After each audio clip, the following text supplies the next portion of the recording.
안녕하세요. 장동호 미래스탁의 박 시장입니다. 7월 31일 증시 마감 시장에 대해서 말씀을 드리겠습니다. 코스피는 2770.69포인트 1.19% 상승 마감했습니다.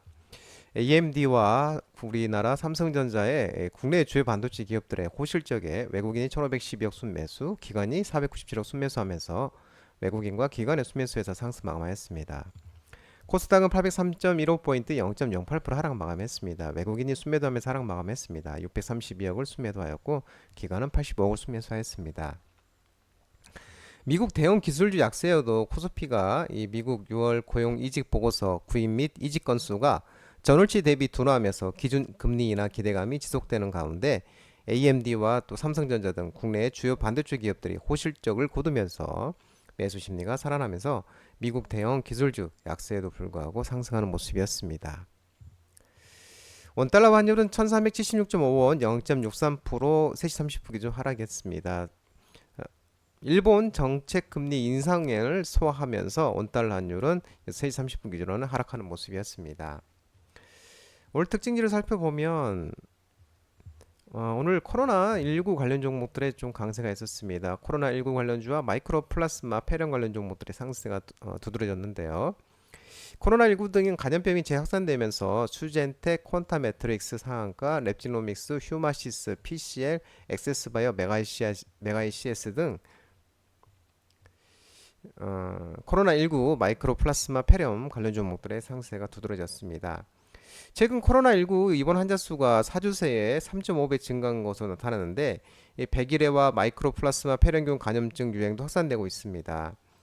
지난 26일 질병청에 따르면 올해 코로나19 입원 환자 수가 2월 첫째 주 정점에 도달한 후 감소했으나 6월 넷째 주부터 증가하는 추세로 최근 4주 동안 주간 입원 환자 수가 3.5배 증가를 했고 입원 환자 수 증가와 함께 코로나19 병원체 검출률도 증가하는 추세로서 7월 셋째 주 기준 검출률이 17%, 6월은 6.4% 대비 10.6%가 증가했습니다.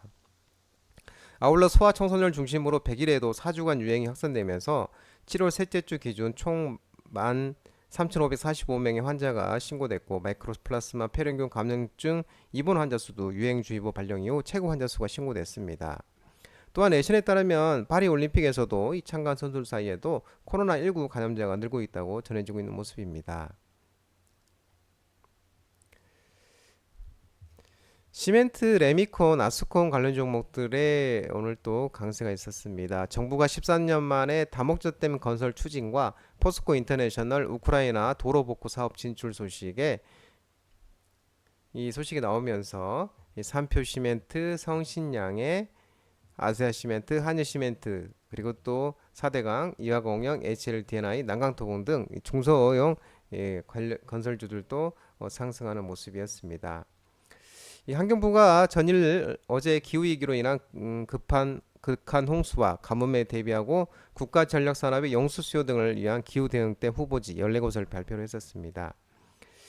2018년 발표한 신규 댐 백지화 방침을 뒤집고 14년 만에 신규 다목적 댐 건설 계획을 밝힌 것으로 한국권은 한강 쪽이 4곳, 낙동강이 6곳, 금강 쪽이 1곳, 영산강, 섬진강 쪽이 3곳입니다. 또한 포스코 인터내셔널이 지난 29일 인천 송도에서 포스코 타워에서 국내 1위 아스콘 제조기업 SG와 아스콘 사업 글로벌 협력 체계 구축과 공동 추진 협약을 체결했으며 포스코 인터내셔널이 아스콘 사업에 진출하는 것은 이번이 처음으로 이번 협약을 통해 포스코 인터내셔널은 최근 우크라이나의 4조 원대 철강 슬래그 무상 공급 계약을 체결한 중견기업 SG와 협력해 해 아스콘 사업을 공동 추진할 계획이라고 밝혔습니다. 건설 관련 종목들의 일부 종목들이 상승세가 두드러졌습니다. 서울과 수도권 아파트 가격이 상승하면서 연준의 기준금리 인하 기대감이 지속되면서 HDC, 현대산업개발, 삼성물산, 현대건설, GS건설, 대우건설 등 건설 관련 종목들이 상승세가 두드러졌습니다. 이 전일에는 고금리와 부동산 프로젝트 파이낸싱, PF 부실 우려 등으로 장기간 부진했던 건설주들이 최근 반등세를 보이고 있는데 서울과 수도권의 주요 아파트 가격이 상승하고 있고 오는 9월 미 연준의 기준금리를 인하할 것이라는 기대감이 커지고 있는 것으로 풀이되고 있는 모습입니다. 또 최근 보고서를 통해 예상과는 달리 주요 건설 업체들의 양호한 실적을 발표하면서 업종 주가 회복세가 지속될 가능성이 높고 업체별 실적 개선은 어려울 수 있지만 2020년 이후 내년 실적 회복은 확실하다고 전망하는 모습입니다. 이 금리 인하 기대감과 서울 부동산 시장 중심의 가격, 거래량 회복 추이, 그리고 주도 업종 추가 조정에 따른 포트폴리오 변화 등이 맞물린 것으로 업종 주가 반등의 원인으로 판단된다고 밝혔으며 장기적으로 주가가 차별화되려면 업종을 둘러싼 환경 개선이 기업의 펀더멘탈 개선으로 이어질 수 있어야 한다고 진단하고 있는 모습입니다. 오후에는 반도체 관련 종목들의 반등이 있었습니다. 삼성전자가 반도체 부분 어닝 서프라이즈와 또 AMD 2분기 호실적 소식에 삼성전자, SK하이닉스, DB하이텍, YC, PSK, TSE, 인텍플렉스 등 반도체 관련 종목들의 반등이 나왔습니다. 삼성전자가 2분기 실적 발표를 했는데 연결 기준 매출액은 74.06조 원, 전년 동기 대비 23.43% 상승, 영업이익은 10.44조 원, 전년 동기 대비 1462.28% 상승, 순이익이 9.84조 원, 전년 동기 대비 470.97% 상승했습니다. 2분기 실적별로 보면 반도체 사업 담당하는 디바이스 솔루션 쪽이 매출이 28조 5,600억, 영업이익이 6조 4,500원을 기록했습니다. 2년 만에 최대 영업이익 흑자, 매출로는 2년 만에 세계 1위 반도체 이탁 생산 업체인 TSMC를 추월을 했습니다. 이 AI 시장의 확대에 따른 메모리 반도체 수요 회복과 가격 상승 등이 반도체 부분의 실적을 크게 개선하면서 전체 실적을 견인했습니다. 메모리는 생성형 AI 서버용 제품의 수요 강세에 힘입어서 시장 회복세가 지속되는 동시에 기업용 자체 서버 시장의 수요도 증가해서 DDR5와 고용량 SSD 제품의 수요가 확대됐고 시스템 LSI의 경우 주요 고객사 신제품용 시스템 온칩이 이미지 센서 등의 제품 공급 증가로 실적이 개선되면서 상반기 기준 역대 최대 매출을 달성을 했습니다. 삼성전자에 대해서 오는 8월에서 9월 정도 KB증권에서는 엔비디아로부터 5세대 HBM3E 승인을 받고 하반기 3년 만에 최대 실적을 기록할 것으로 전망하고 있는 모습이고 최근 삼성전자가 HBM3 본격 양산의 직전 단계인 이 양산 준비 내부 절차를 완료한 것으로 추정되면서 4분기부터 HBM3E 8단 및 12단 양산이 시작될 것으로 밝히고 있는 모습입니다. 한편 삼성전자 메모리 사업부 부사장이 컨퍼런스 콜에서 HBM3E 8단 제품은 지난 분기 초 양산 램프업 준비와 함께 주요 고객사에 샘플을 제공했고 고객사가 평가를 정상적으로 진행 중이라면서 3분기 중에 양산 공급이 본격화할 예정이라고 밝혔습니다. 올해 상반기에는 HBM3 내 12단의 판매 비중이 3분의 2 수준을 기록한 만큼 HBM3E에서도 성숙 수준의 패키징을 구현했다면서 이를 기반으로 HBM 내 HBM3E의 매출 비중이 3분기에는 10% 중반을 넘어설 것으로 예상되고 4분기에는 60% 수준까지 빠르게 확대될 것으로 밝히고 있습니다. 다만 이 엔비디아의 HBM3E 콜 테스트 진행 사항과 관련하여 이 고객사와의 비밀 유지 계약 준수를 위해서 해당 정보에 대해서는 언급할 수 없다는 밝히고 있습니다. 한편 AMD가 이 뉴욕장 마감 후에 실적 발표를 했는데 2분기 58억 3천만 달러, 8조 745억 원의 매출과 0.9달러, 955원의 주당 순이익을 기록했습니다. 매출과 주당 순이익이 모두 시장 전망치를 소폭 상회를 했고 AI 칩을 포함하는 데이터 센터 부분 매출이 1년 전보다 115% 증가하면서 28억 달러를 기록했고 시장 조사업체 스트레이트 어카운트가 집계한 올가 예상치 27억 5천만 달러 웃도는 수준입니다. 그러면서 시간의 거래에서 AMD가 7.71% 급등세를 보였고 또 시간의 거래에서도 엔비디아 5.08, 마이크론은 3.04, 인텔도 1.16% 이렇게 동방 상승하는 모습이었습니다.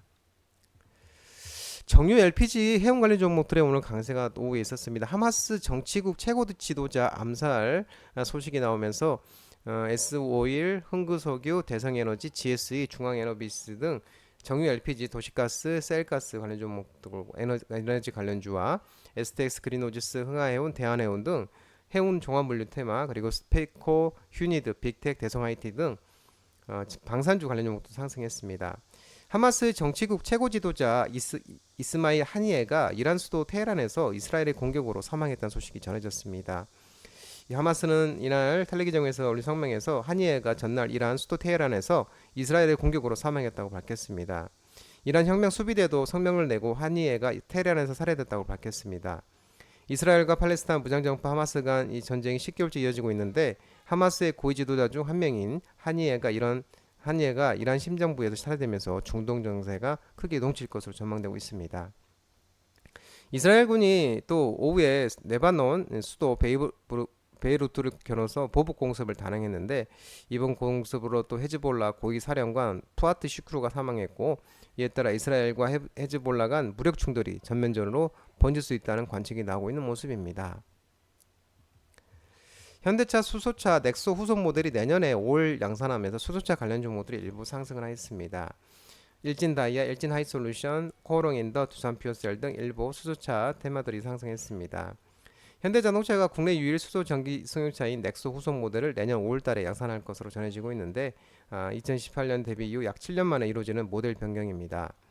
현대차는 넥소 후속 모델 개발 프로젝트 양산 일정을 수립해서 부품 협력사와 공유했고 3월 테스트를 위한 첫 프로타입 모델을 제작한 데 이어서 내년에 4월까지 최종 양산차 개발 완료, 같은 해 5월부터 생산에 돌입할 것으로 전해지고 있습니다. 수소차 보급을 확대하고 있는 유럽과 북미 등 글로벌 시장 진출 계획도 세운 가운데 신형 넥소의 유럽형 모델은 내년 8월, 북미형 모델은 11월부터 양산에 돌입할 방침입니다.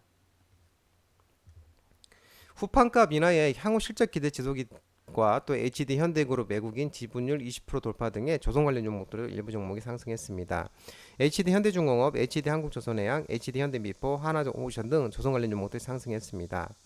국내 조선사들과 철강사들 간의 후판 가격 협상이 마무리되면서 지난해 하반기 올 상반기 협상에서도 후판가가 소폭 인하된 것으로 알려지면서 조선사 입장에서는 수익성 개선 효과가 계속될 것으로 진단하고 있는 모습입니다.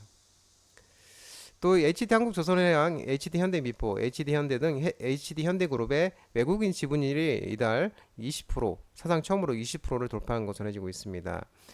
관련 통계 2014년 4월 이래 최고치를 알려지고 있는 모습입니다. 에코프로 그룹주가 2분기 실적 부진과 전기차 시즌 캐즘 여파에 지속되면서 2차 전지, 전기차 관련 종목들이 하락하는 모습이었습니다.